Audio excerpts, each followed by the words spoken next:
This podcast is sponsored by nobody. Hey dudes, welcome to Splat from the Past, the only 80s themed horror sci-fi show where things can get totally radical. Now today I will be welcoming Kimbra Westervelt. She is a beautiful, talented singer, actress, and podcast host. She has a podcast on YouTube called Candid with Kimbra, and it is a little YouTube, talk show slash podcast where her and her friends in the business, they just talk about, thoughts on life and life journeys and just, you know, really humane things. And we're going to talk about her life journey, and we're going to nerd out on the entertainment of our youth today, talking about film, television, and music. And it's going to be great to have her on. I first discovered her when I saw past guests Tuesday night, Rich Scheidner and Joey Gaynor on here. And they're very, very talented people and good people as well. And it's going to be great to have Kimbra on as well. I just love her energy. Also, rest in peace, Henry Jaglom, one of the pioneering indie filmmakers in the counterculture New Hollywood era. To this day, I still have not seen a single Henry Jaglom movie. They were never on my video store shelves, never on cable, that I'm aware of at least. Someday I'll see one, but he'll always be that guy that dated Natalie Wood before Richard Gregson to me.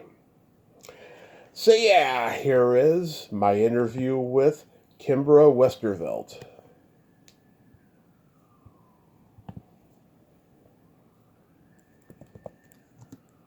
Hey Kimbra, welcome to the show. How are you today? I am great.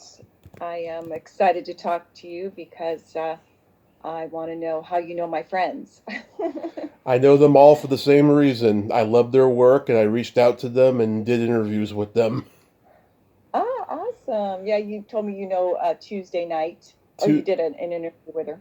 I did four with her, and we talk unrecorded occasionally. And Uh, Joey Gaynor, Rich Scheidner. I used to do stand up, so I know oh, everybody. that's awesome. Well, yeah, so you don't do stand up anymore? Not for 7 years, thank God. Why? Was it terrifying? One word, woke.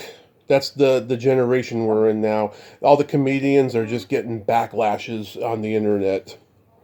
Yeah, that's true. I watch and listen to Bill Maher a lot, and he that's his big thing. He always talks about that everyone's too woke now.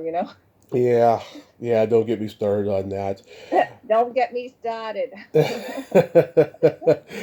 But yeah, Anyways, this is such a great honor. Thank you so much for coming on oh, today.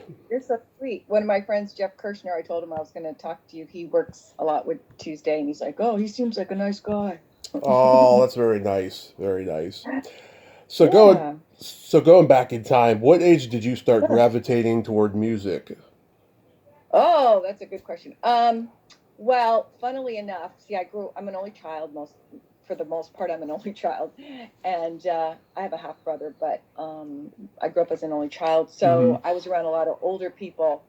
And my cousins, who were, gosh, about 5 or 6 years older than me, um, they would play their music, which was like Led Zeppelin, Rolling Stones, and I had a babysitter that always played rock music a lot, Hmm. So she was the first one that kind of turned me on to that like rock music type stuff, right? Yeah. And but my dad was Mr. California guy that liked the Eagles and Ronstadt and Bonnie Raitt and all that kind of stuff. So as a young kid, he knew I was musical because my grandmother was an opera singer, and so they would always say, "Oh, you got your voice from your grandmother," and she gave me a couple of voice lessons when I was really young, like 8 or 9. Hmm. But then my father, like I said, he said, "Well, I see you doing more of this like blues rock stuff." So my dad was kind of a hip guy, right? So he would turn me on to all this music, and then so about I don't know 10, I started really getting into music, and those preteen years are kind of like those angst years where for Yeah. me music was very cathartic. you know. Yeah. So I'd say like 10 to 12 to 13, that those were the real formative years about music. Yeah, did you It, know early on that you could sing? um, it's funny because I always tell this story. Like I heard a song on the radio or something when I was in the bathroom when I was a real little kid, like gosh, I want to say 6 years old, and I started singing along to the radio, and I remember thinking, gosh, I sound like the radio, you know, and Hmm. I thought I sound pretty good, you know. I always ask myself, you know, what if I didn't sound good and I just thought I had, but luckily I think I did sound good, you know, Hmm. or at least Yeah. I matched the songs on the radio. But I laughed to myself because I teach a little bit now too, Hmm. and you know, some people probably think they sound better than they do, you Yeah. know. So I always laugh to myself, thinking, "Oh, well, luckily I did sound pretty accurately to the song, and that the tone was good." And so, in answer to your question, I kind of thought I did, and then plus my father was very critical, so he would have told me, "No, you can't sing." Yeah. So Yeah. there's You play guitar and keyboards. Like, were those your first instruments? guitar was my first instrument when I was Hmm. probably about 10. I used to take lessons from this woman who started a little home school in her house kind of thing. And it's funny, I laugh because uh, the I heard, I think I read an interview with Linda Ronstadt where she said all the stuff she learned when she was like 10 is like the stuff that stuck in her brain. And I laughed because the same with me. I took from this woman, and also I took a summer school course one time, Yeah. and I learned the basics of all the guitar stuff. I still play very well to this day. Lately, I've been getting better with the electric guitar because I bought an electric guitar from a friend, and I'm really getting into it. So before, I was always kind of more acoustic bass, you know. Yeah. And lately, I'm broadening my horizons. Let's just put it that way. Yeah. So, but keyboards actually, I did study keyboards at the same time, piano, and then I kind of let it go for a while, and then I picked it up again about 5, 6 years ago. I studied music in college, you know, so I had to take all kinds of music courses like theory and stuff. So Hmm. it was really, really, really hard for me. The theory stuff. Anybody that went to school with me will tell you that. Yeah. I was really good at school, you know, like math, English, everything else, but music theory just was like, oh. So Did you gravitate toward acting as well? yeah, well, my dad had a lot of friends. My dad was the artsy one in the family. He wasn't really artsy himself, but he gravitated towards artists. So he his best friends were actors. You know, they had been Hmm. in some pretty big movies like Footloose, the original Footloose, and other movies like that. And he had, you know, so I was always around actors and things, and some of them took me to see plays even as a young kid, like 10 years old. I went to see an Arthur Miller play. I was just thinking about this before you called, and really like kind of deep, heavy stuff for a kid, you know, more plays with a lot of substance, right? Hmm. And so I thought I could do that, you know, because I was always mimicking people. Like my mom really liked Cher, like she had watched the Sonny and Cher show, and I got to see the tail end of it, you know, Love and it. so I would imitate Cher, right? That was like the first Hmm. person I could imitate. And so I thought, well, if I can imitate, I know I'm, you know, pretty good at, you know, part of acting is mimicking to a certain degree, right? Um, so I did gravitate towards that. And again, it's a very cathartic kind of thing for a person or young person to the arts, you know, music, acting, all that stuff. So yeah, I gravitated towards it. And my dad had friends that, like I said, they were actors, and one of them taught at the Lee Strasberg Theater Institute in Hollywood. So he kind of gave me this course that I could take as a teenager, like a 2 year course, and that was my first foray into like heavy studying acting in sort of a heavy way, you know. Hmm. And again, that was really, really hard because I don't know if you know anything about the Lee Strasberg method, but it's very Yep. intense. Yeah. I had friends who went there. Right. Yeah. Yeah. And it was like, I was like, oh my God, this is torture, because you had to like dredge up all these, they're very particular there. And I'm sure they still are, but about like getting up and doing scene work. And if they sensed that you were being false in any way or, doing anything that they didn't think was true to the scene, it was like, they would really call you out on stuff. So it was really intense, but it's funny because like I still use some of that stuff today, like when I do plays and things. I haven't done a play in a while, but um, at least a dramatic play, and I still use some of the little method things you learn at the Lee Strasberg Theater Institute. Not everything. I take stuff from everything, but Yeah. it was a very good foundation because they're so serious, Right. Yeah. So, but I remember thinking as a kid, like I was like 16, I think when I went there, I was like, man, this is torture, you know. Hmm. But then I got into musicals, when I was in college. I think that was the first musical I did was Godspell, Yep. Yep. and I love. So for me, like musical theater was like just joy because it was like singing and acting, right? Yeah. So, have you ever done a musical before? Do you sing? I first off, I sing karaoke and I can't sing worth a shit, but I love making people uncomfortable. So I did it for like 10 years. I sing karaoke everywhere I went to when I was hanging out in the bars. I auditioned for The Sound of Music in high school, and I couldn't sing, I couldn't dance, And then 2 years later, I realized that senior year I gotta get involved in plays somehow, so I joined the stage crew and I was a prop guy. Oh, awesome. So you were like a prop guy for The Sound of Music? No, no, no. This was 2 years Oh, later. I was in the pajama okay. game. Oh, that's one I never did. The Yeah, pajama it's game. it's it's not like a really really well known play. You have to be kind of a theater aficionado to really like know it. But yeah, it was fun. I mean, I had fun doing it. Yeah, I mean that's a good basis for.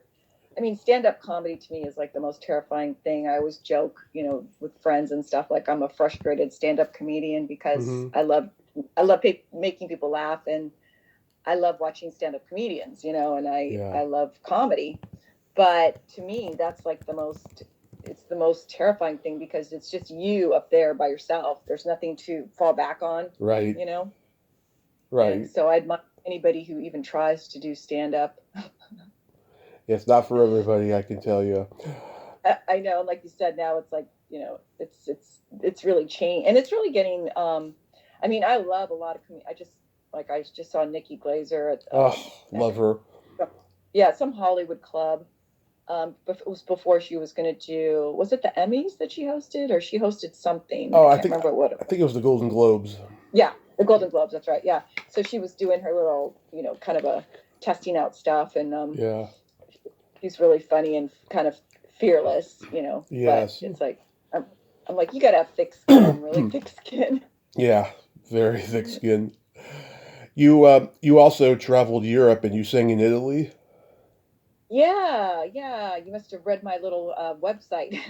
I did, but I uh, also got that from one of your podcast episodes.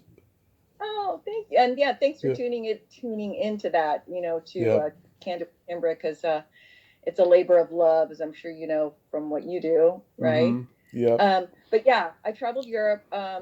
When I was young, I always, because I was telling you, my grandmother was an opera singer, and I always, asked my grandmother, why didn't you go to Europe? Because she'd never been to Europe, and she was like, she was kind of like this old school, like I'm afraid, she was afraid to travel and stuff, and so that was like always my big thing. I am going to travel the world. Like I'm not going to be like my grandmother, Yeah. And so, um, so when I was like, gosh, 18 or so, I took a little break from school and I thought, I asked my mom, can I go to school in Europe and just for like a semester to study French? Because I'd always thought that sounded so glamorous, right? Mm-hmm. So, she let me do it, which was really kind of my mother. And so, I went, but then, I talked one of my friends into going with me too. Actually, two of my friends came with me, And we did a little sightseeing before I ended up staying in Paris. And she had relatives in Italy. And so when we got there, she contacted them, and they like, I don't think she even had ever met them. And they just like they're like, we'll be there soon. And like an hour later, they pulled up in this car, like, and and they were like, we're going to show you. And we're like, wow, these people are so nice, you know? Yeah. So they showed us all around Rome, and we actually ended up staying with them for a little while. And so she ended up staying in Rome. And then later on, after I went to school and stuff, I came back to the U.S. and my friend stayed there. And so she said, hey, I got this job on this TV show, but I'm also doing, because it's kind of easier to get work over there. You know, they really respect artists, you know, whether you like, even if you're not like super famous, like they just know you do it for a living. They treat you with such respect, you know? Yeah. And so anyway, she said, I got this other thing, I do these little tours, and you get to sing with all these famous people in Rome and Italy. And it's like you go out for like 10 days and everything's paid for. And you do these contests. It was kind of like pre-American Idol. Like they were doing these live stage shows where they would get the townspeople to pay for the performers to come in, and then they would have these judges, and then every night you would sing with your group. Everybody in the group would sing, and then the judges would vote who they thought gave the best performance. So I won the most nights, and I was the only one singing English, you know, in English. And then the last night though, I tied with the boy, the one that was like a younger boy, and so we ended up both getting trophies, like, because you always get this thing at the end, like, you know, you won this contest. And it was just so much fun because the pay was really good for the time, and they put us up in hotels the whole time, and plus we would get a per diem, and all we had to do was sing like one song a night, basically. Nice. And there's a funny story with that trip though in Italy. This friend of mine, her name's Laura, she also would do these soccer games, like, because soccer's really big over there. So they would get actresses and singers to play against like real soccer guys, like, that are good. And so she's like, do you want to do these soccer games? Because they pay you, I think it was like $150 a night just to play soccer. And I was like, oh, okay, that sounds like fun, you know.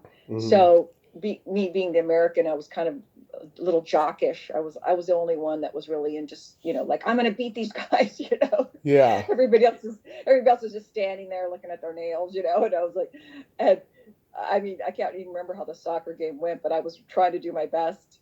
And they announce before you come on the field, they say, oh, so and so's from wherever, and they said, you know, Kimbra Westervelt from Los Angeles. And I had just done a very small, I mean, the first little movie part I ever did, and basically I was an extra, I was right out of the, you know, Lee Strasberg thing, and I did a small part in the Doors movie, like I was an extra. Wow. And so they, you know, she's from the Doors movie, you know. I was like, oh God, you know. So they thought I was like this big movie star, right? So at the end of the game, we were like changing in the locker room, or the area they change in, and my friend Laura said, oh, there's a big long line waiting for you to get your autograph, you know. Yeah. So I was like, really? So I look out, so they snuck me out this other way in this Mercedes, right? So we all got in, and all these people like running after us, you know? And I was laughing. I feel like now I know what the Beatles felt like, right? But that's what I mean, how in Europe they're just so appreciative of if you're in the arts in any capacity, you know. Yeah. And so then we would go out to dinner every night, and they would introduce me as the singer from Los Angeles, you know, and they would be, oh, she's a singer, you know, and then the whole restaurant would be like sending you over stuff, and it was just I always laugh, like, why did I ever leave Europe, you know? Yeah. And then I ended up going back as part of the USO. I don't know if, I'm sure you read about that too, but I did these USO tours with a group of girls, and we didn't actually go back to Europe. We were in, Middle East, Korea, Panama, which I didn't go to the Panama tour, but Africa. But we went back, you know, doing these tours, Was that and during that was The like, Gulf War? no, that was Oh, way, after. But it was like, gosh, we were there. When were we there? Wait, when was the Gulf War? Do you know? 91. Oh, yeah. It was a little bit after that. Yeah. Wow. So because we went to, I'm so sorry. That's so stupid that I didn't even know when the Gulf War was. There's been so many wars, right? Yeah. Um, but yeah, we did our last tour. I think was in. I'm pretty sure that was our last tour was Africa. We were in Africa. I believe it was '92, and also there was, they sent a lot of troops to Somalia Yeah. to like, so we would have a presence there, Yeah. and so they would send us to around that area around very near Somalia, because there's a lot of Americans still there. So that was probably my favorite trip, was the Africa trip. Wow. That's amazing. And then I know. you go back to LA and you've been there ever since. What year did you do that? You mean Africa or the Oh, USO? LA, like come back to Oh, LA. LA. Yeah. Yeah, I was after that. I was pretty much always in LA. After, let's say, '94, and yeah, I didn't really go back to touring anywhere, except then I started touring more locally, not locally, but in the States. Like recently, I've been to within the last 2 years, I was in Nashville and Asheville, North Carolina, and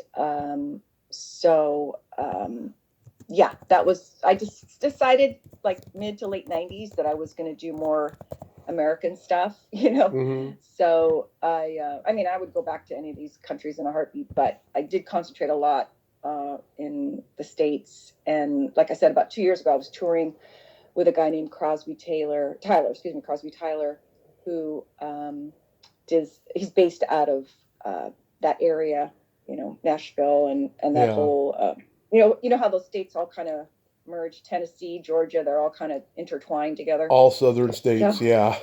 yeah, where are you from originally? Born and raised in San Mateo, California. Oh, that's right. I did read that actually. Yeah, San Mateo. Yeah. Yeah, so you're a California boy too. Yep. Thick and through. Right. So anyways, yeah, so, and I really enjoyed that too, because Nashville is very, people always think it's country music, just country music, but it's really not. I mean, it's like just everything. You go down that main drag there, Mm-hmm. and I think it's called Lower Broadway, or I think that's what it's called. And you just, I mean, you can hear like rock music, you hear country music, you hear, some dance music. I mean, just to hear everything. That's so awesome. So getting into credits, so yeah, The Doors. So you were an extra in that. What did you do? Well, again, that was like my first little thing that, right out of acting school. So I was just like doing extra work or whatever. But I think I auditioned for it. And then, how did that happen? So there was like, maybe my agent told me, but Oliver Stone was just like looking for so many people for that movie, because the cast was really, really big. And, with extras and whatever. Mm-hmm. Um, but the neat thing about that movie was he was really good about making it look true to the period, and Mm-hmm. spent a lot of time on everybody. So we had to get handpicked by Oliver Stone, like he would come down and pick everybody out. But I don't remember if I auditioned for an actual part, or if it was just like come down to be in the Oliver Stone movie. Yeah. But I ended up being like a featured extra, where I was like, so the beginning of the movie, you see the Jim Morrison character played by, oh Val my gosh, I'm Kilmer. having a, yeah, Yeah. I love Val Kilmer. I love Val Kilmer, and I feel so bad that he passed away. I just had this total brain fart, because I was thinking Oliver Stone, Yeah. Val Kilmer. Yeah. So anyway, he's an amazing actor, and he was so into it, right? So Yeah. anyway, the part I was in was it was shot in Venice, in the canals, and So the first opening scene, at least in the movie cut, was he was walking across the canals, and my part was I was like, those little boats that are in the canals there, those little canoe thingies with the rows, Yeah. with the oars, and Yeah. so I had to row from one side of the canal to the other side, and so Val Kilmer kept walking across the bridge, and he was supposed to say hi to me or something, Yeah. and I think he had a line, as a matter of fact. But anyway, he kept messing up his mark, and Yeah. so every time I had to go back to our first position, our first camera shot, and and it was hard because I had to row back and forth, back and forth, back and forth, right? So Yeah. we were all joking because he messed up a couple times, just when he was supposed to start, and so he joked. He pointed down to me and he goes, "It's all her fault," But Yeah. it was just funny because I kept having to row back and forth. I'm like, oh my gosh, I hope he gets this one. Yeah. So, but it was such an honor to be working on a movie with him because I just always thought he was the best actor. Absolutely. My friend Jennifer Rubin played Edie Sedgwick in that movie. Mm, She's I think great in it too. Jennifer Rubin, yeah, she might have been. Maybe I'm mixing up actresses, but she might have been in this movie that I. Do you know if she was in a movie called The Coriolis Effect by any chance? Does that ring a bell to you? It's Coriolis. it's possible. It doesn't. Anyway, Yeah. I was up for this movie, and I was actually in Europe when I was doing it, and then I thought the last name of the actress that ended up doing it was in Rubin, but I could be off to look it up after we hang up. But yeah, he's a great actor, and I really feel sad about what happened to him. But we've lost a couple of great actors recently. Oh yeah. You were on In Living Color. Mm-hmm. Yeah, That was around the same time. I love that show. I used to watch it every Sunday with my family growing up. We're very Oh, open-minded and body and dark in our sense of humor, and we just love that show. oh, that's so funny because one of my friends that I'm actually teaching, she's one of my voice students. She was telling me that same story, But gosh, let's see, how did that come about? Around the same time period, just kind of new out of the Lee Strasberg thing, and I was like trying to get any acting work I could do, and living color. At that time, I believe my manager told me to send in my picture. That's what they used to, send in pictures, and nothing. It was pre-digital stuff, right? And so the character was supposed to be for a gosh, let me think now. I think I sent my picture in for something else. Mm-hmm. I know. Yeah, they wanted someone who could do a Katharine Hepburn impersonation. Mm-hmm. And I do also do Katharine Hepburn. So Oh, I let's sent hear in my it. picture. Huh? Let's hear it. Oh God, you would. Oh, Spencer, he was a man's man. Love it. But I had to do something kind of racy for this other comedy thing. I won't go into the second part, but You can. I know I can. Maybe if I get my nerve up, I'll do it in a minute. But anyway, so that's what happened. Yes, they were looking for someone who does a Katharine Hepburn impersonation. So again, I was like, I don't know, 19 or something like that, and I was, I was sending my picture in for everything, and then I didn't get, like, they didn't call me, So then maybe like a month or so later, I got a call that they want you for this white. With the quote, the description of the character was white Diana Ross. Yeah. Right. Yeah. So I'm thinking, white Diana Ross. How's that gonna work, right? So I'm like, sure, because in Living Color, like I think it was like the last year or two of the show, but it was like a really hit show, right? Mm-hmm. And I loved Jim Carrey. I just thought he was like, I mean, I still do. I mean, I think he's like such a talented guy. Yes. And don't you Yeah. think so? We in 1994 when those three movies came out, we went to go see them not once but several times. Like he grew on us. Mm-hmm. Mm-hmm. I mean, it's funny you should say that. Yeah. I'm trying to think.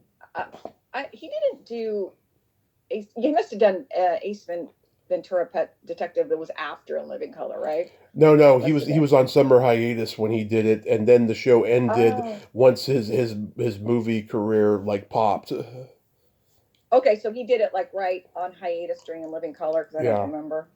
Yeah. So I went to then I must have seen it before I actually met him because I have a funny story. But anyway, I was in on a vacation with somebody and we were in Arizona and it was really hot and that movie was playing in the theater, right? And I didn't really, think, oh, I don't know if I'm going to like this movie or not, but it was really hot. So we went into the theater and I laughed so hard that I was just like, this is the most hysterical movie. And he's just so talented, the things, way he can contort himself. And Hmm. like, I personally like, physical humor too. So I just thought he was amazing.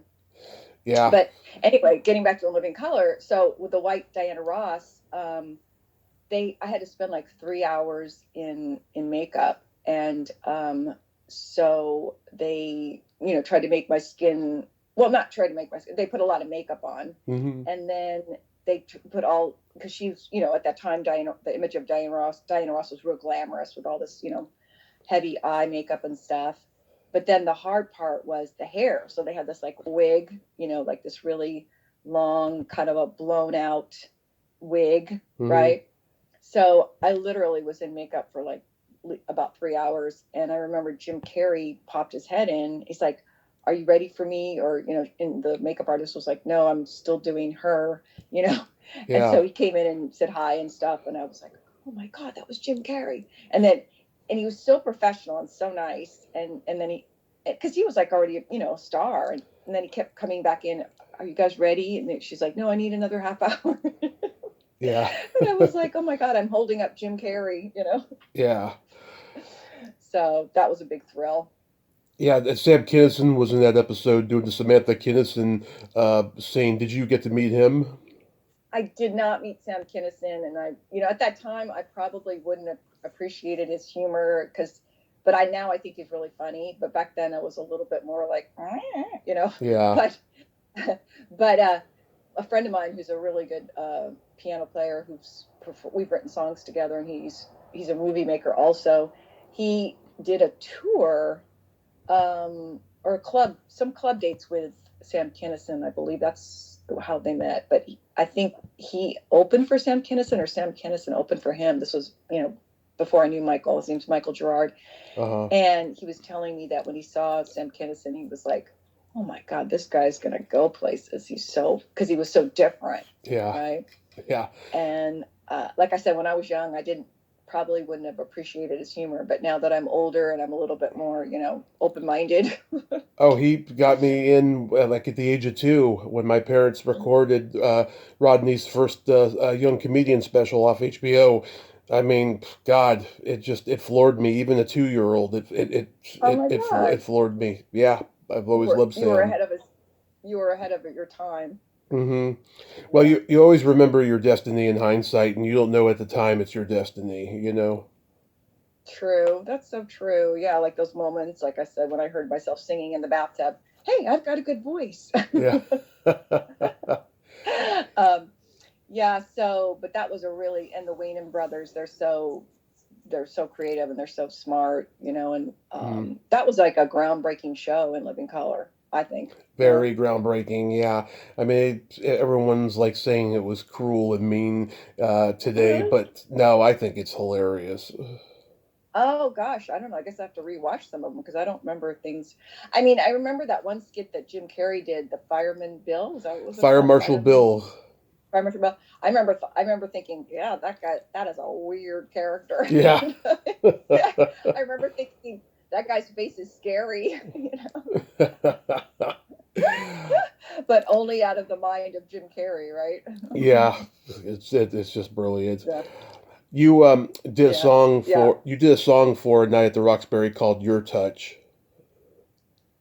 Yes, and I did not write that song, which Hmm. but it was a huge movie, as you may know. Yep. But it was I sang the song for my voice teacher at the time. Her name was Maureen Bailey, and she was a Broadway star from, gosh, I want to say like the 50s and 60s maybe. She was in the original Peter Pan with Mary Martin. And anyway, she was a voice coach of mine. And she wrote, but she was like this really hip lady because she was, she was this kind of Midwestern looking white lady, Yeah. but she real wholesome. But she also wrote songs for Berry Gordy at Motown. She wrote some songs for the Jacksons and stuff. And she was coaching at the time when I met her. And, she wanted to do a girl group with me and two other girls that she was coaching, because that's when girl groups were all the rage, in Vogue and all that stuff. And so we actually did a CD together, and it didn't end up. She didn't end up taking it to. She was going to try to sell us as an act, and we were going to travel and everything. But she ended up.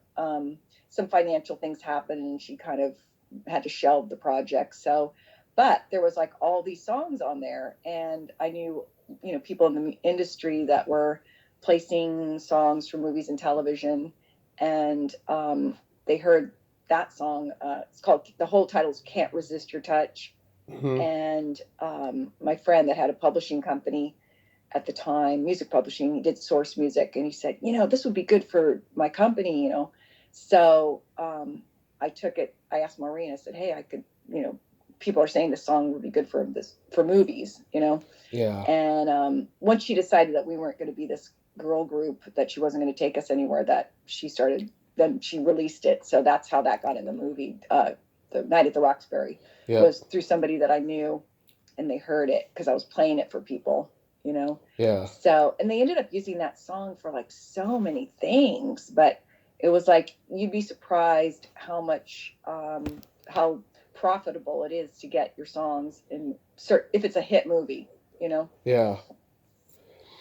So yeah, and that particular song was used in a lot of stuff, So Maureen has passed away, but she was a talented, just a very diverse woman. She always would say, "Kimbra, you remind me of me," because because she was always doing like I said, she looked real wholesome, doing musicals, and then she was doing these R&B songs, and and I'm like, I know, yeah, well, when you have a lot of interests, I like doing a lot of different things, but now people do that more, like they're, what do they call, hyphens, right? I'm a singer, I'm a dancer, I'm an actor, but back then, 15, 20 years ago, it was like not as common. It was like you're either in the music business or you're an actor.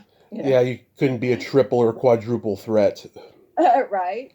So yeah, that's, and I like using all my talents, as it were. So and now I've been writing music. I've recently got into trying to write music for movies myself, because a couple of my friends have not a production company, but a company that they're doing.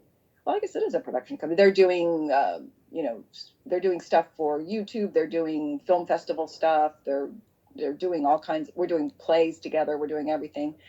And so they did a short film that's going to be entering the film festivals next year, I believe. And nice. So I said, let me do some of the music for this. I want to try to start doing music for that, for the movies and stuff, right? Yeah. So they're like, sure, so because I've known these guys forever, so I helped find another composer who did. It was mostly a non-speaking movie, because it's kind of a heist movie, but it's a comedy. Right. So there's a lot of music cues without dialogue, and so the music was really important. Mm-hmm. So I helped find the guy, the composer, to do it, and then I contributed the final song for the credits. So, I've always got my hands in all these different things, right? But anything that's creative to me is fun. You did a horror movie called Mistress of Seduction. Anything stand out about that? Mistress of Seduction. You know what? That totally blanks out to me, because I'm trying to think if that was the movie that. Wait, that's not the Emmanuel one, is it? We'll have to look that up. Is that a different movie? I have to look that up. It might be part of the Emmanuel series. Yeah, I don't know. Because see, what they do sometimes is, like, you do these movies and then they kind of package it into like a box set or something. Uh-huh. So I might not have actually been in that particular one. Yeah, it's Ellen Michaels made them, and yeah, you're like a phone booth operator or something. Oh, oh Yeah, no. phone room, That was something. phone Yeah, room. that Yeah. was something else. Well, but let me just trace back to the Emmanuel thing. I didn't, that Emmanuel thing has kind of a racy, you know, thing, and I was the only person that didn't take off my clothes. Okay.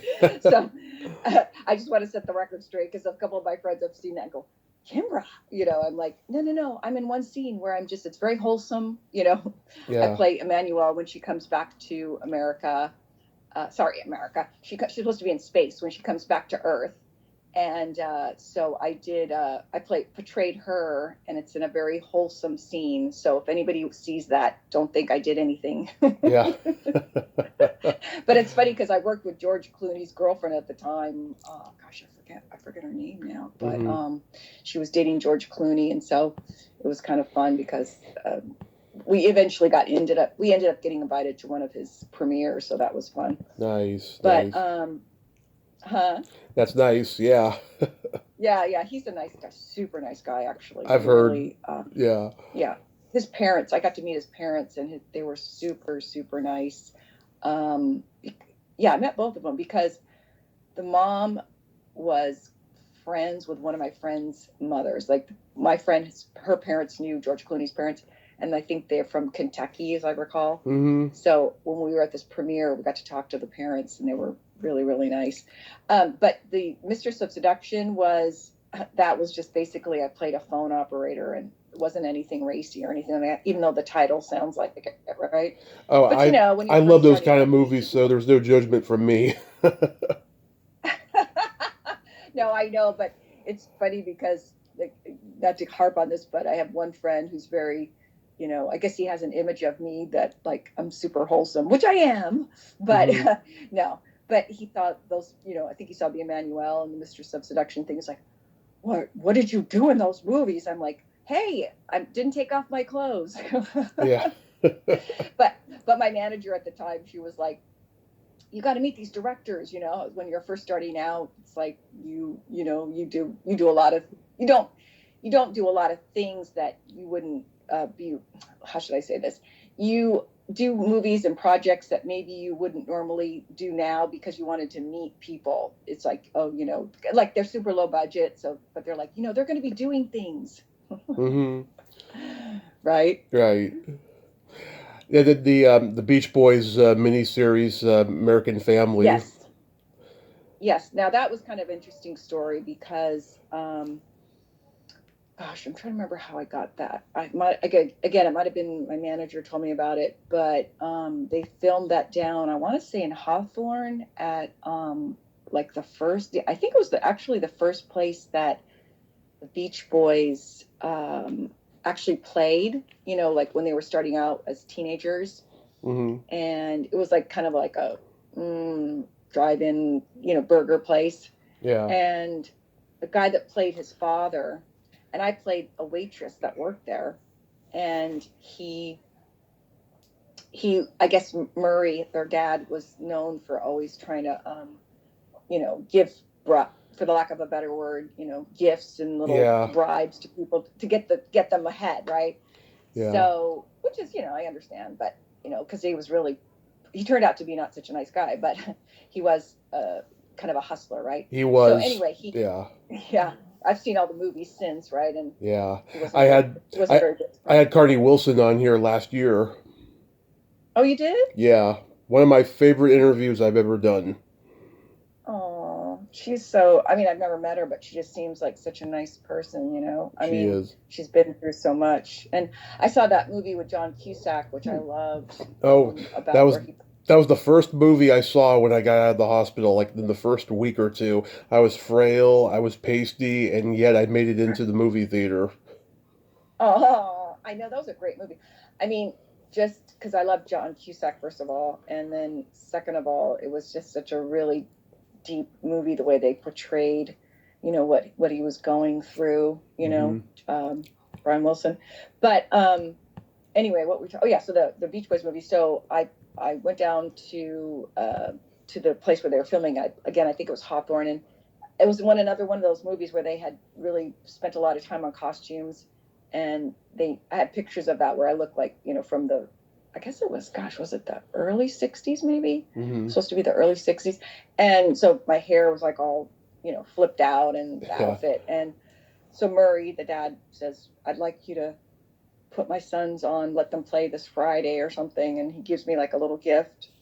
And I was like, yeah, sure, So, but if you actually see the movie, like they kind of segue right as I'm talking, and so you barely see me. So I was like, it was one of those movies where I told everybody, oh, I'm in the Beach Boys movie, and then you barely see me, Yeah. So, but it was so much fun. And John Stamos, I believe, oh God, what did he do with that? Either produce, he might have been a producer on it. Yeah. And I believe he was the drummer for some of the scenes. Yeah. Because he's a big Beach Boys fan, He does that. Yeah, he's been friends with them forever. And I think John Cowsill had just started around that time of being the Beach Boys drummer, and I had him on this summer. Oh, good for you. You get a lot of good people, huh? I do. Yeah, I've been very lucky. And then you wrote, produced, and starred in a movie called Searching for Ron Fiskus. Is that how you pronounce it? Ficus. Ficus. Well, yeah, we were kind of poking fun at all those. Gosh, at that time when we wrote it, there was a lot of these call-in shows, where kind of Howard Sternish, but more advice towards men, and how you can get women and stuff like that. And so the character of Ron Ficus was supposed to be like Dan. Was it Dan Likas? Don Likas? Don Likas, I think that was his name. There was a guy like locally that you called into. That the girl I wrote it with, she was the one that came up with the idea of the character of Don Likas. But we both, wanted to write a movie about all these self-help gurus. Self-help, I should gurus. say, but college. Yeah. Not self-help, but call-in shows where they were advising.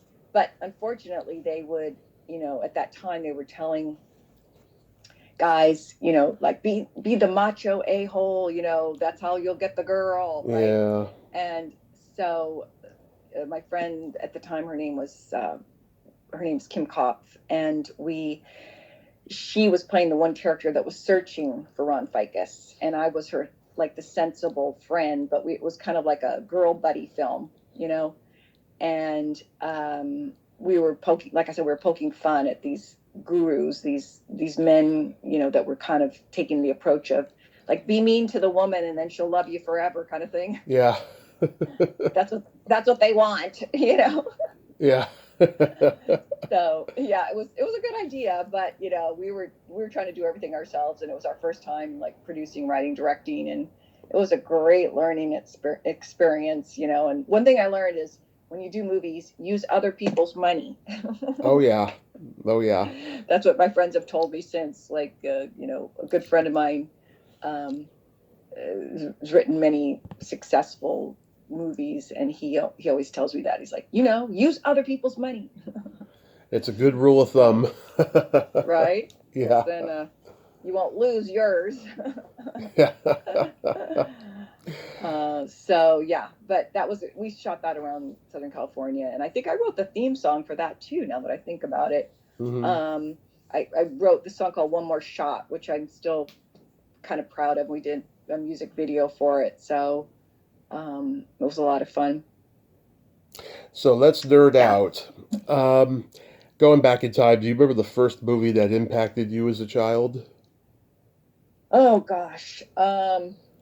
Well, you're going to laugh because you're going to go, what? But I was thinking about this because I knew you were going to ask me this question. And so my father, as I told you, was like an old movie buff, mm-hmm. right? And he liked all these old movies. So he'd always try to, not make me, but he'd say, oh, tonight we're going to watch this old movie. So he turned me on to all these old comedy shows from, like, I want to say from the 60s and even the late 50s. Like, he would have them on, VHSs and stuff. And, kind of like you, like I watched stuff with my dad. And so anyway, so this old movie came on TV, and like I told you, all my dad's friends were actors, and they were into like serious actors. And so, and this was not really appropriate for a young child, but back then they didn't really show stuff. It was just, if I really knew what the movie was about, I probably would have been like, but it was Streetcar Named Desire, Love it. and with Marlon Brando and Vivian Lee and stuff, Yeah. and written by Tennessee Williams. But it was a filmed version of the play, right? Or they kind of shot it like a play, but because they had done it on Broadway. Anyway, I remember my dad, showed it to me when I was a kid. Like, he had it recorded, and so I was thinking, man, this is before I even knew, before like I even liked boys, right? And I was like, I don't know what sex appeal is, but this guy's got it. So that was my first movie that really made a big, because I thought, God, this is great acting. And like, again, I was a kid. Like, what did I know about great acting, right? But let me think about other movies that impacted me. And then, when I was a little bit older, I had an aunt. Her name was Aunt Dawn, my dad's sister, and she used to try to take me to see musicals and stuff. So when I was, she had, her favorite things were like musicals, like from like The Sound of Music and stuff like that. So she used to make me watch all those old movies, like of Sound of Music. And I used to love all those old musicals too, So I had this weird dichotomy of like really heavy drama things and then like just really fun musicals. So. Yeah, Back to the Future had a huge impact on me. My parents used to let me look at their yearbooks, and I always had that fantasy of going back in time and finding out why they're so fucked up and why I'm so fucked up, That's so funny. Your parents sound like cool people. Are they from California? Yes, I'm third generation Californian. Third generation Californian? Yeah.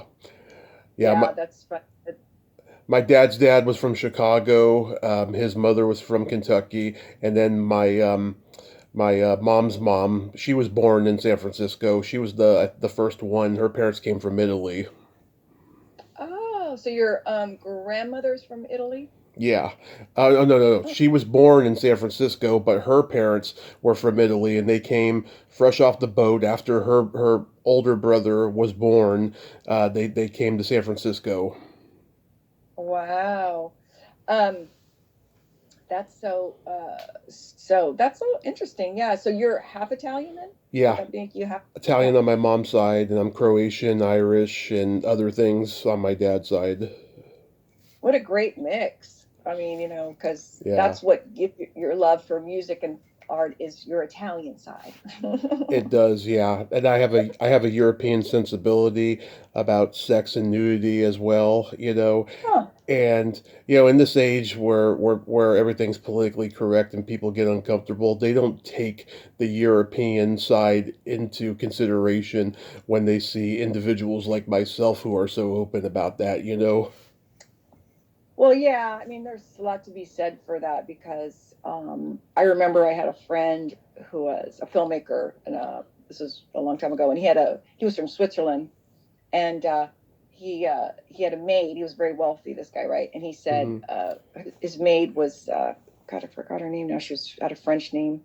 I want to say like Genevieve or something. But anyway, she would said to me, I was super young. I was like 23 or something, and she said, "Oh, you Americans are so naive," And I was like, "I'm not naive," because I was, I had traveled a little, but it hadn't really affected me yet because I'd already been to France, but and the French people over there and Italy, right? They would always tell me these things about Americans, that at the time I don't want to say I was offended, but I remember thinking, that's not true. I'm not like, we're not like that, right? Yeah. But now that I'm older, I could definitely see it. It's like, yes, Americans, because it's like we're a young country, and we've got this like puritanical thing too, What movie genre did you gravitate toward?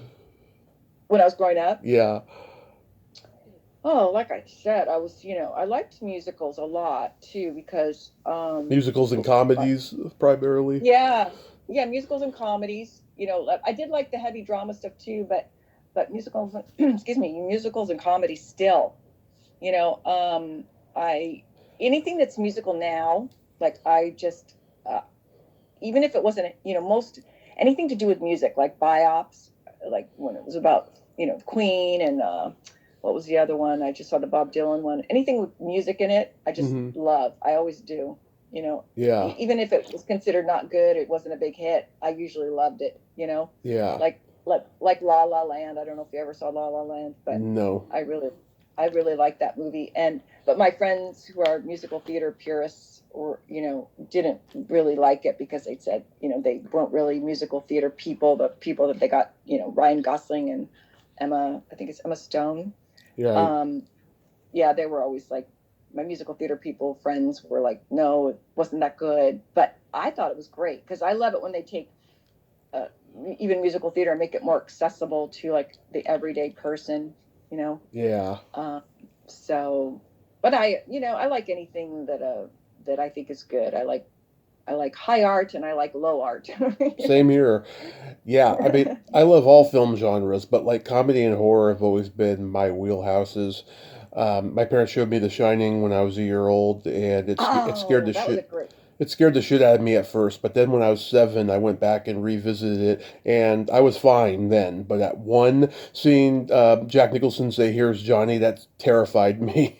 Oh yeah, yeah. It was. I just saw because a friend of mine that I'm actually doing a movie with, he loved the movie One Flew Over the Cuckoo's Nest, Oh, right? it's one of my favorites of all time. Uh, I'm actually doing an episode of it on Monday. you mean like all about the movie? I'm going to be interviewing. Okay, I've had her on before. This woman, Catherine Wilson, she did locations for movies shot up in Oregon, and that was one of them that she worked on.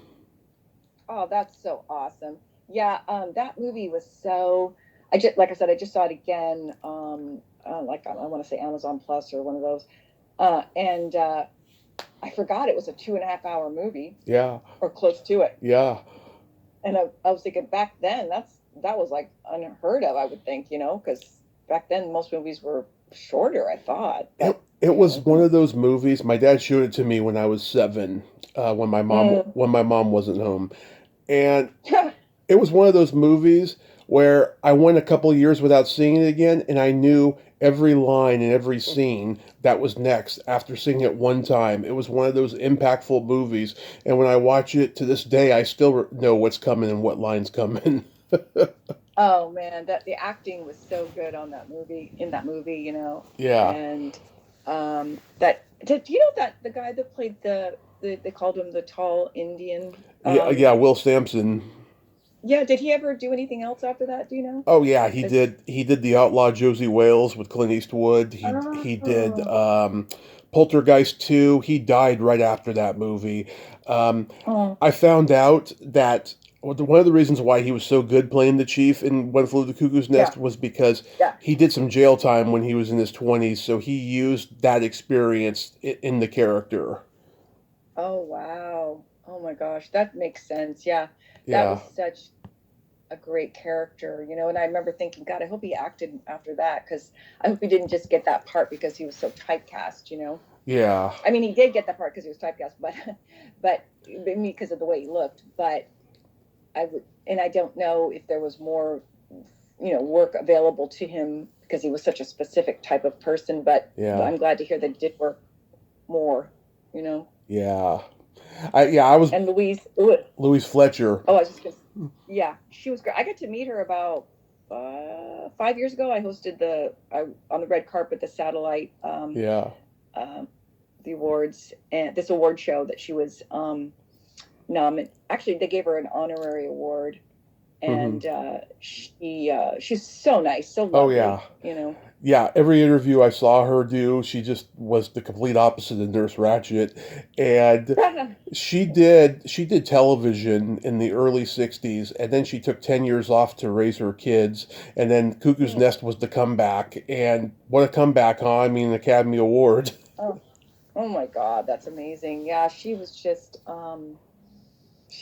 so nice when I met her, so humble and tall. She's really tall. Really? Yeah, she's like, I think she was like, I know she just passed. I think she was like I want to say 5'10", which is like Yeah, tall for back then, right? yeah. Because people are getting taller. Um, yeah. So, but Jack Nicholson, I met Jack Nicholson only through a voice, like a intercom system. Mm-hmm.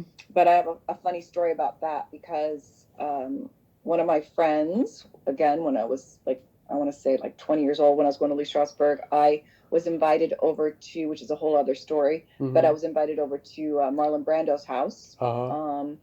And he lived right next to Jack Nicholson at the time. They lived on this compound where there's like three different A Mulholland, right? Yeah. Yeah. And so anyway, the person that took me over there, he said, we're going to say hi to Jack, so we rang the Jack's intercom thing, and he was like, hey, how's it going? In his Jack Nicholson voice, Yeah.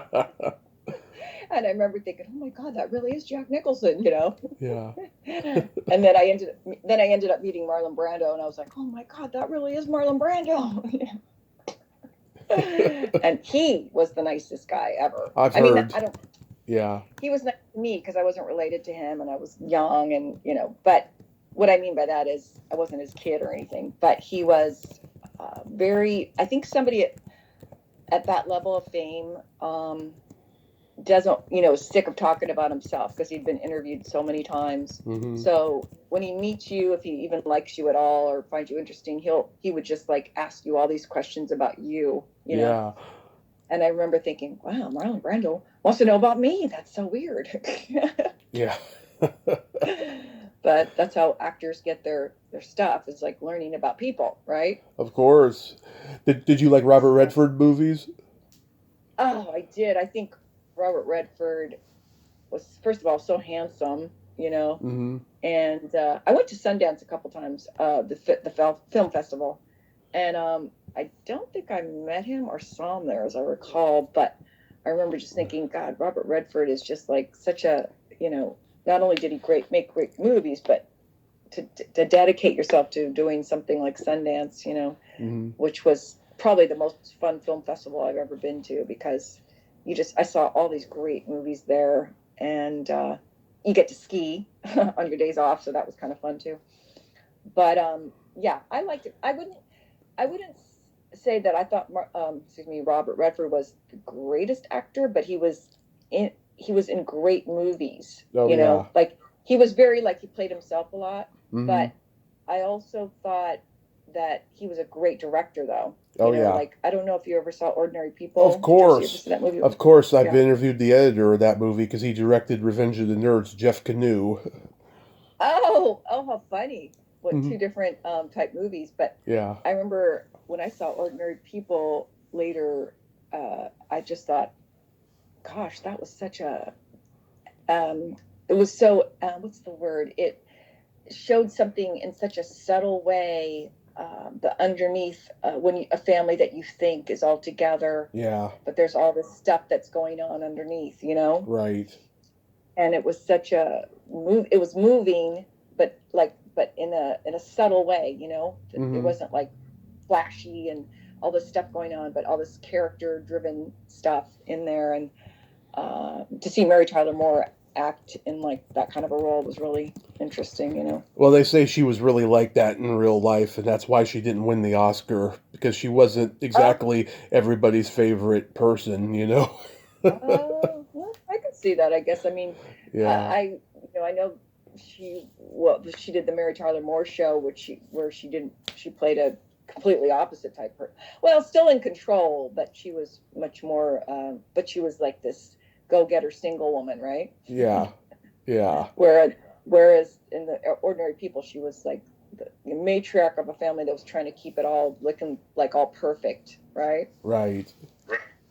So yeah, but he was a great film. He was just a great artist. Like he made good movies. He did quality work.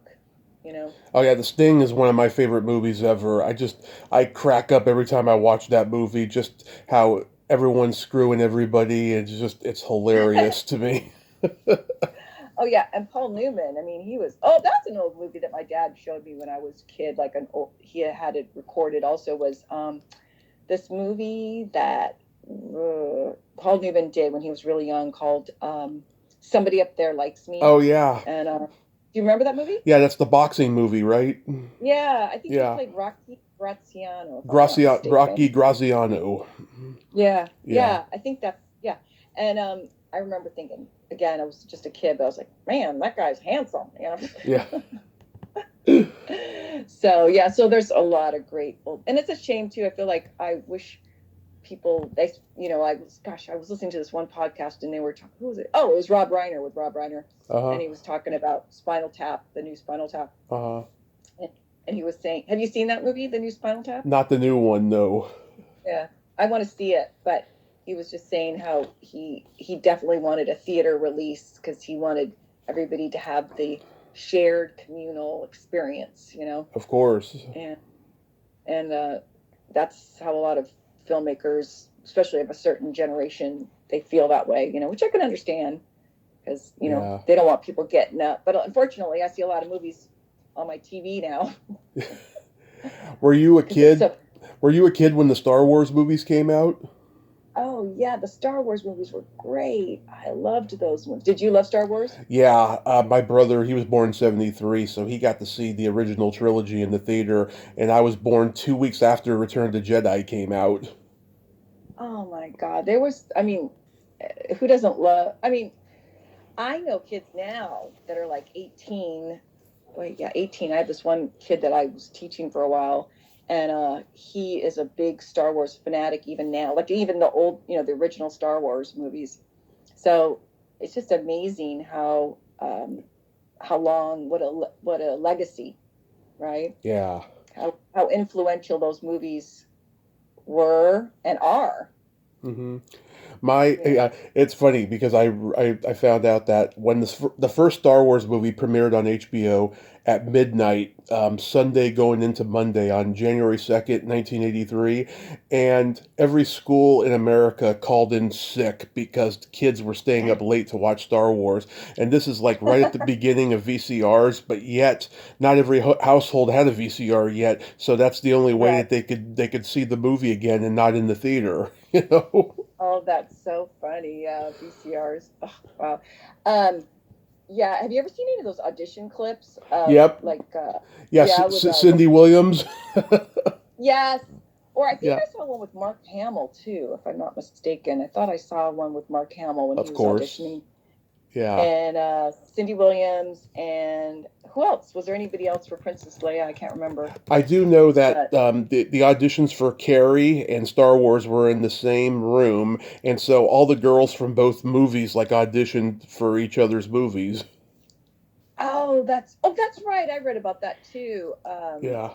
Yeah, the girl, the woman that played Carrie, she was so good. Sissy Spacek.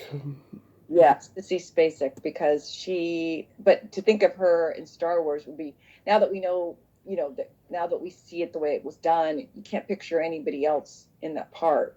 Yeah. Oh, absolutely.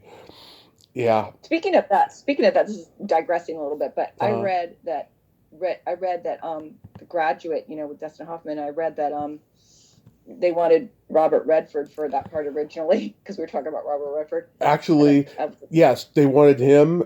They talked to Warren Beatty and they talked to Charles Grodin. And it's funny, all these guys are the same age, 30, and this character was 21 and he was a blonde surfer dude.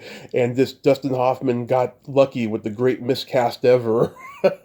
yeah, I mean, once he did it, once you see it the way it was filmed, it was like you could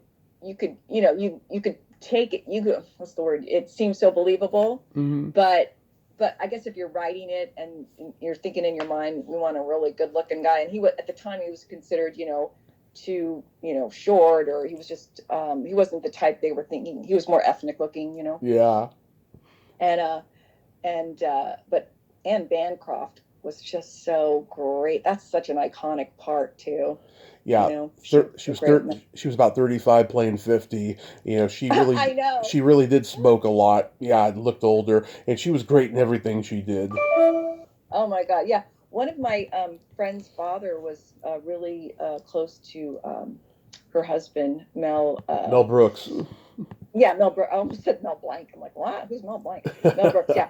So not the cartoon guy, Mel Brooks, but yeah, my friend was good friends with him, and they used to have dinner a lot. And I just always thought, gosh, that's so cool how he's been married to Anne. He was married to her like his whole life. I mean, I think their Yeah, marriage was like 30 or 40 years or something like that. about 40-ish. Yeah, Yeah. So I just think that was so cool. And he's so talented, Mel very. Brooks. Oh yeah, I watched the History of the World Part One last night, and every time I see that movie, I just cracked up. It's so funny. Well, yeah, talk about politically incorrect, like Blazing. Do you ever see Blazing Saddles? That's All of another movie them, that. they were all Yeah. staples in my house growing up. Oh my God, that is so like. Or the producers. I mean, it's like Yeah, talk again politically incorrect. yeah. He did a What's that? movie. He did a movie nobody remembers called The 12 Chairs. It was right after the producers Oh, and just before Blazing Saddles. Someone was on here recently and told me that that was their favorite Mel Brooks movie. I thought that was very interesting. oh my God. Oh my God. That's so. That's. I never saw that movie. Yeah, I've never even heard. yeah, Dom DeLuise and Frank Langella, and it takes place in like post turn of the century, and it's like a Jewish community kind of a movie, Mhm. and it's pretty funny. Speaking of that, different movie, but politically incorrect, like Tropic Thunder. Oh, That was a hilarious. I saw that Did you ever movie see in the that? I saw that movie in the theater with my ex-girlfriend. It was our first date, and Aw. we were laughing our asses off at the Simple Jack trailer. And then at some point during the movie, we're making out, and the Creedence Clearwater song "Run Through the Jungle" starts playing, and then just out of nowhere, we both start laughing because we're both still laughing at Simple Jack. we Oh had my no God, that. idea. We had no idea he was going to be coming back later in the movie. Oh my God. And what I think that was the movie too that Tom Cruise had the Les Grossman character, right? Wasn't his name Les Grossman at the end of the where he Yeah, played that movie executive guy? yeah, I mean, that like I heard an interview with Robert Downey Jr. I believe it was, and he was saying, was it him or was it Ben Stiller was saying that you couldn't, it would be hard to get that movie done now because yeah, of what we were talking about earlier. yeah. But Well, Downey has said he's never gotten flack from the black community. They love that character. I think the black community is cooler about that stuff than white people are. Yeah, We're always so worried about like, oh, we don't want to say the wrong thing, yeah. Did, So, did anyways, did you have any movie crushes growing up? oh, movie crushes. Oh, let me think about this. Gosh, well, I loved Val Kilmer, like I told you, and I got to work with him on The Doors. And but growing up, movie crushes. I was more into like. No, I didn't really have any movie crushes, to be honest with you. I thought, I always thought Keanu Reeves was like, physically, all my friends were like, Keanu Reeves, he's the guy. Yeah, And Tom Cruise, everybody was always, Tom Cruise, like, he looks so, he doesn't really ever get any older looking. yeah. And, but yeah, so those guys were the ones that are like, and, of course, Brad Pitt. We all thought Brad Pitt was like, hmm but when I was a little kid, I didn't really get crushes on movie actors. Like, I don't know why.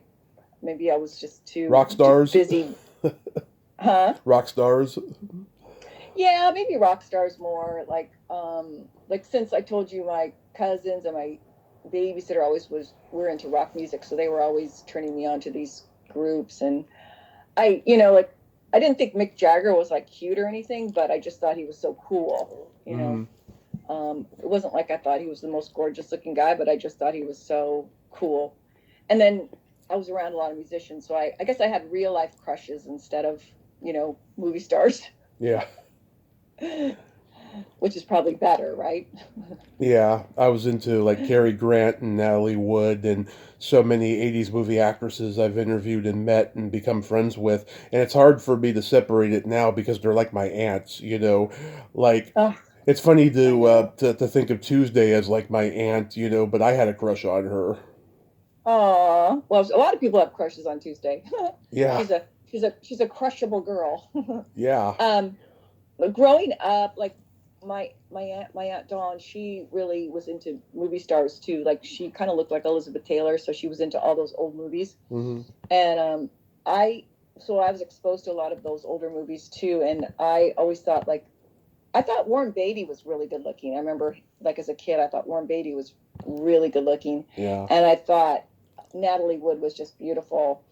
There was that old movie, Splendor in the Grass. I don't know if you ever saw that movie, Oh, love Splendor in that the movie. Grass. Yeah, love it. Yeah, I thought Natalie Wood was so good in that movie. Like that scene where she is in the bathtub and her mom's like, something about her boyfriend, the Warren Beatty character, and she was like, just like, what kept going underwater. I'll never forget that scene because I just thought she was so good in that movie. Mm-hmm.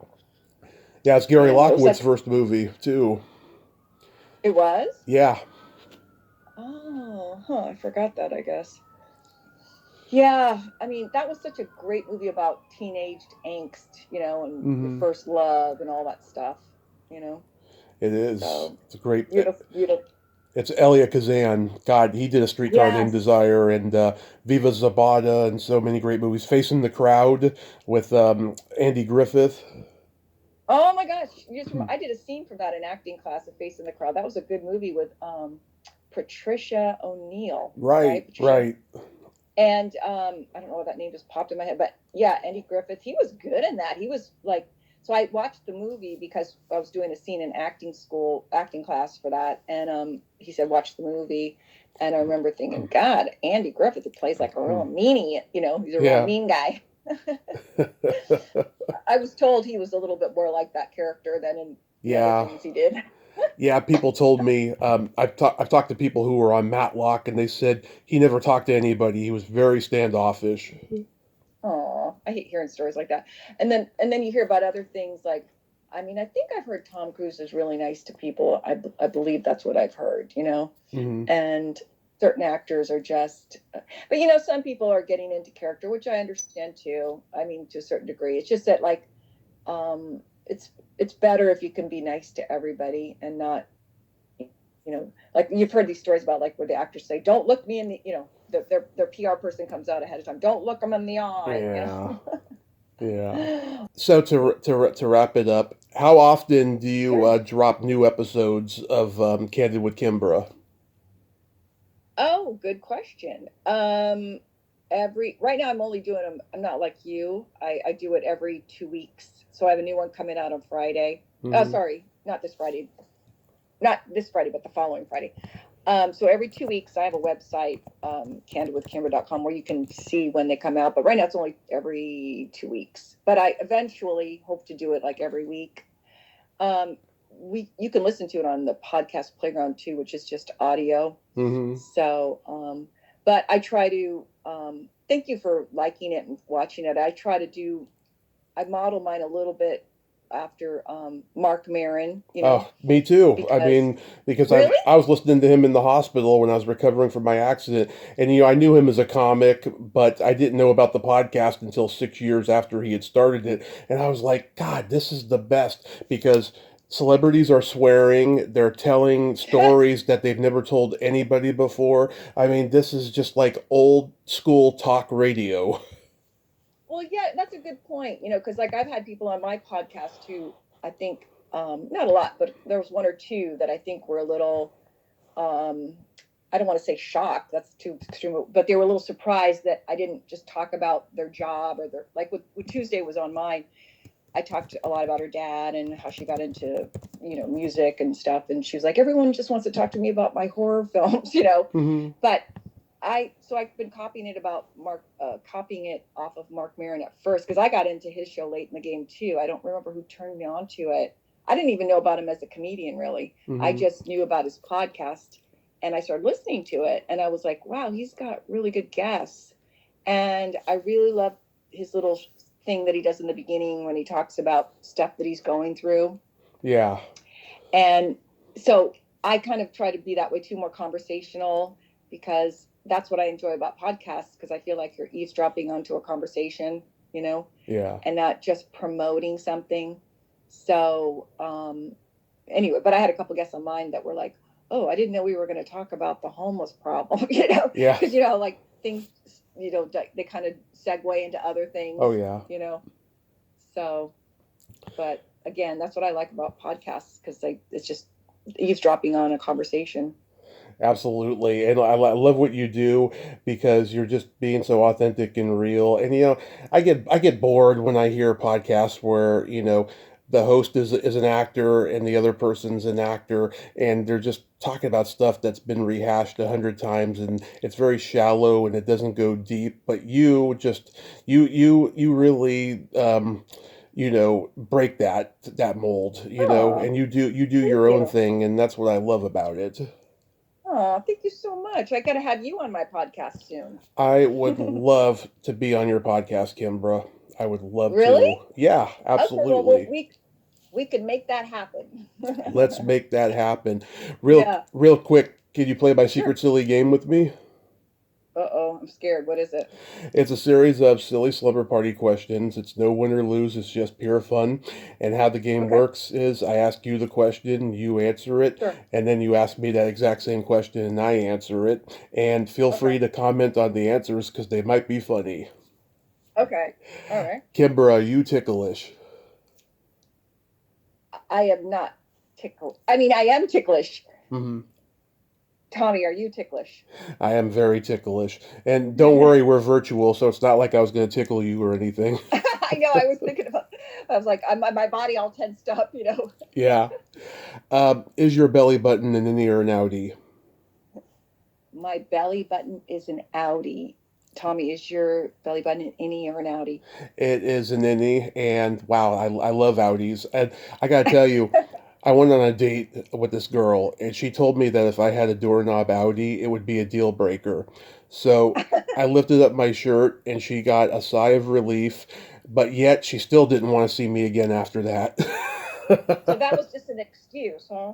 No, it's just she told me in email that she didn't see a spark in me, and Aw. I mean I liked her, but she was agreeing with everything I said, and I kind of don't like that, so it worked out for the best. You like a little.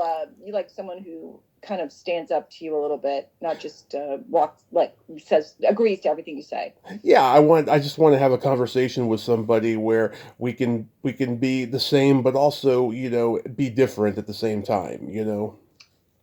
Well, that's true. Nobody likes a kiss ass. Exactly, exactly. What color are your toenails painted? Right now, my toenails are painted sort of this lilac-y blue color, kind of a combination of blue-ish with a little lilac in it. Love it. Tommy, what color are your toenails painted? They are light purple. Oh, that's kind of coincidental. Yep, I like to go elaborate.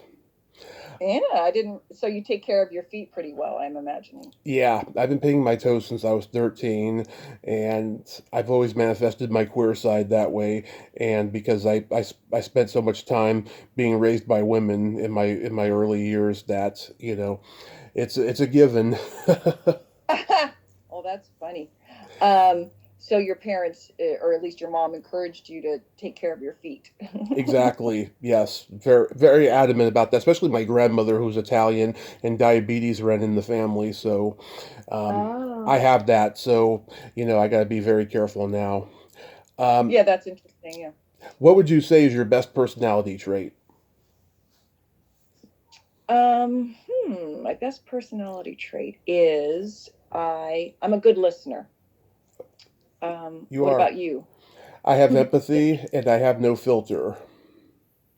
Okay. Empathy's good. Sometimes I feel like I should have more of a filter, but it's a fine line. You don't want to be too, because I used to get mad at myself all the time when I'd say stuff right after, without thinking sometimes. Hmm. And then I'm like, why did I say that? Oh, but I think for what you do, it's good. What's your guilty pleasure? Oh, my guilty pleasure. I didn't know you were going to ask that, but now that you asked it, I'm thinking, oh. Um,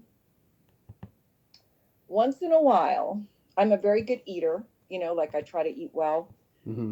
Pretty healthy. But once in a while, I go to McDonald's. Nice. Not too often, but every blue moon, I go to McDonald's, and I try to get the healthiest thing on there. But once in a while, I like junk food, so that's my guilty pleasure. Love it. What about you? Eating pizza and watching a raunchy sex comedy movie. Well, I don't know about the raunchy sex thing. That's not really my kind of movie, but the pizza sounds good. Absolutely. That's where the Italian side comes in. And I know. And then my favorite question, is there a stinky smell that just makes you gag? Ooh, stinky smell that makes me gag. Well, luckily for me, I have a poor sense of smell. So anybody that's around me, yeah, I always say that, like, when lots of times when I'll go someplace and someone will go, "Oh my God, this place," like certain people don't like cleaning products when they're too strong, Mm-hmm. And I can smell it, but it doesn't bother me as much because my smell isn't my best sensory thing. Mm-hmm. I have really good hearing though, and pretty good eyesight. So I always joke I make up for it with my hearing, Yeah. But so people are lucky, like if they have, they haven't showered or something, Mm-hmm. I won't probably smell it as much. What about you? What's your your thing? Either farts or feet. Oh, farts or feet. See, the farts, yes, I would probably smell if it was bad, but the feet. I had this relative who was like this eccentric uncle kind of a guy who was very wealthy. So, when someone's wealthy, they call them eccentric. When they don't have money, they're just crazy, right? Right. So, but we'd have these family dinners, and he was an older guy, and he never would, it seemed like he didn't take showers, and he dressed really horribly. And my mom would always say, "I don't want to sit next to, this uncle of mine." And, because he was too stinky. So they'd always put me next to him because my sense of smell wasn't very good. They did that to torture you. Yeah. Because my mom was like, "Ah." Anyway, well, those, I like that, what you do, put that little segment at the end, that's Yeah. cute. Yeah, it came out of an improv I was doing with a friend, and she's like, play that with every female guest because it's like being at a slumber party in childhood. Like, I think they'll get a kick out of it. And like almost every one I've played it with, they love it. Yeah, it is, because I was expecting like questions to be different questions. So I was like, "Oh, what's he going to ask me?" Well, but nothing too personal, so that's good. oh yeah. Oh, there have been personal questions in the game before, and I took them away after a while. Because everyone was like, "Oh, I take the fifth." Some of them, yeah. Well, Kimbra, this has been amazing. Thank you so much for coming on today. And Oh, you're so welcome. yeah, like I said, I'd love to do your podcast, and Yeah. I'd love to even have you come back on to finish the nerd out at some point. And Yes. this has just been amazing. You have yourself a great day and be safe out there. You too, Tommy, and thank you so much. And I'll reach out to you in the next week or two about being on the podcast. Okay. Perfect. All right. Have a great day. I'll talk to you soon. You too. Bye. Bye-bye. Well, there you have it. Kimbra Westervelt. Ain't she a sweetheart? Oh my God. She is friggin' amazing. I enjoyed every moment of that conversation. She had to go, about 80 minutes in because of her commitments today, and stuff. But I guess that's the mark of a good interviewer, people get comfortable with me. And she was just giving me so much information, first about her career and then the movies. But I'll have her back on. We'll talk about television and music, and hopefully I'll get to do her podcast as well. Well, until next time, this is Tommy Throwback Kovac saying, there's no shame in living in the past because the present sucks. Later, dudes!